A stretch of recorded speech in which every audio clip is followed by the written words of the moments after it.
पग पड़ा विद्यालय में, तब मैं कोरा पन्ना था। मुझे भी शिक्षा ग्रहण कर कर एक अच्छा इंसान बनना था। हाँ, साथ दिया मेरे शिक्षकों ने और सिखाई हर नई बात मुझे।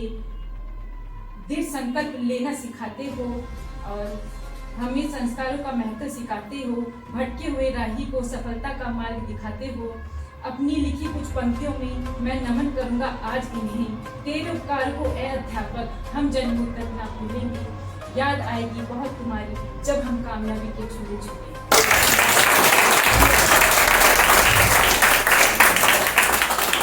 आप हैं पूजा पुन, आपके हस्बैंड दुबई में रहते हैं और ये केवल 12 महीने के लिए दिल्ली में है।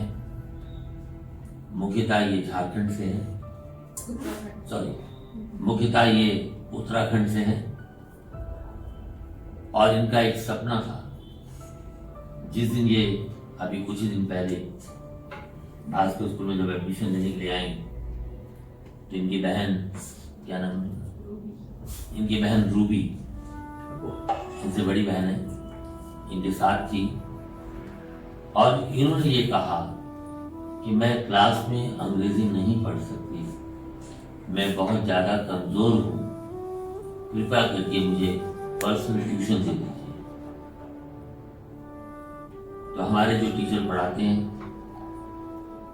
उन्होंने कहा कि 15,000 पर मंथ की क्लास है और ये 15,000 पर मंथ के लिए तैयार हो गई और कहने लगी मैं कल से आऊँगी। हमारे टीचर ने इनको एक दिन पढ़ाया और जब वो पढ़ा रहे थे फिर ये अगले दिन आई और मुझसे मिलना हो गया, बाई चांस मैं मिल लिया। तो मैंने कहा क्या प्रॉब्लम है, कह रहे सर पर्सनल ट्यूशन पढ़नी है। तो मैं कहा एक काम करो, आप 15,000 क्यों वेस्ट करते हो, एक बार आप क्लास में आके देखो। तो नया ग्रुप शुरू हो रहा था जिसे मैंने पढ़ाना था। तो मैं कही 4 महीने का कोर्स है, 4 महीने पढ़ाना है हमने, आप पढ़ के देखिए। तो ये क्लास में आने लगी, जिस दिन ग्रुप शुरू हुआ उस दिन आई और उस दिन के बाद हमारी ही हो गई।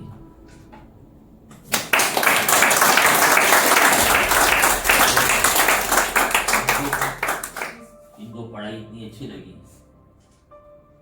ये कहने कि सर मुझे ट्यूशन की आवश्यकता नहीं है, मैं भास्कर स्कूल की क्लासेस में ही पढ़ के विद्वान बन जाऊंगी। और अभी प्रोसेस चल रहा है, पढ़ रही हैं।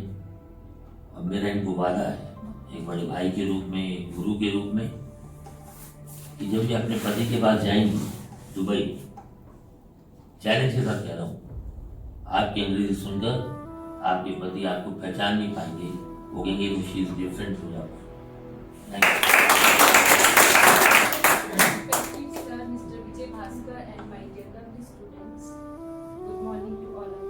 Good morning. Good morning, Pooja. Good morning, Pooja. मेरी शादी 2014 में हुई थी, तो मुझे 10-11 साल हो चुके हैं। तो उस बीच पढ़ाई का तो मेरी जिंदगी में नामो निशान ही नहीं था।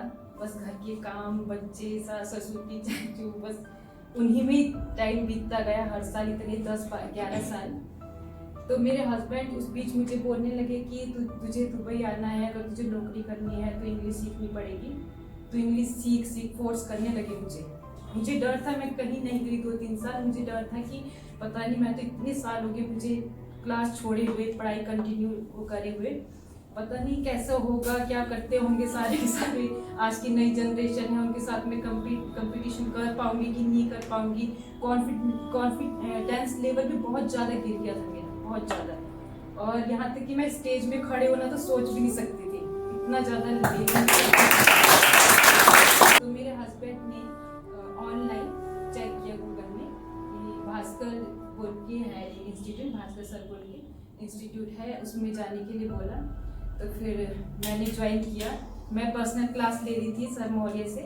तो मैं सोच रही थी कि सब बच्चों के साथ शायद मैं बैठ नहीं पाऊंगी, क्योंकि मैं तो पढ़ाई से बहुत पहले से ही छोड़ चुकी हूँ। आज की जनरेशन के बच्चे पता नहीं कैसे होंगे, बहुत आगे निकले हुए होंगे। तो सर से मैं पर्सनल क्लास ले रही थी। तो जब सर मुझे पढ़ा रहे थे तो भास्कर सर आए। भास्कर सर बोलने लगे कि तुम पर्सनल क्लास क्यों ले रही हो, तुम और बच्चों के साथ बैठो और एक बार बैठ के देखो कैसा लगता है। तो फिर मैंने ज्वाइन किया, सब बच्चों के साथ बैठी, तो मुझे एक दिन अच्छा लगने लगा, दूसरे दिन और अच्छा। ऐसे करते करते सर की बातें सुन के मतलब ऐसा लगता था कि कॉन्फिडेंस लेवल सर तो और ग्रो कर रहे हैं।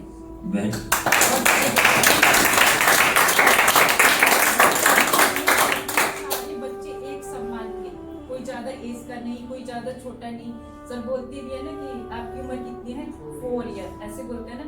तो अच्छा लगने लगा कि हम बड़े नहीं हैं, हम भी इन्हीं के जैसे हैं, ऐसा फील होने लगा।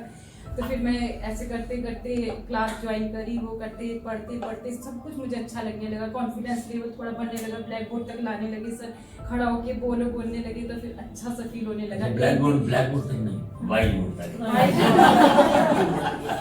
बहुत अच्छा लगा। आज मैं यहाँ पर खड़ी हूँ, थोड़ा बोल भी पा रही हूँ, वो भी इन्हीं के कारण से, नहीं तो मैं इतना भी बोल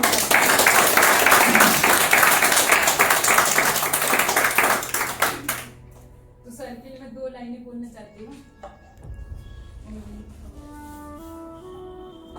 जब पहला पग पड़ा विद्यालय में, तब मैं कोरा पन्ना था, मुझे भी शिक्षा ग्रहण कर कर एक अच्छा इंसान बनना था। हाँ, साथ दिया मेरे शिक्षकों ने और सिखाई हर नई बात मुझे। दृढ़ संकल्प लेना सिखाते हो और हमें संस्कारों का महत्व सिखाते हो। भटके हुए राही को सफलता का मार्ग दिखाते हो। अपनी लिखी कुछ पंक्तियों में मैं नमन करूंगा आज इन्हें। तेरे उपकार को ए अध्यापक हम जन्मों तक ना भूलेंगे। याद आएगी बहुत तुम्हारी जब हम कामयाबी के झूले झूले।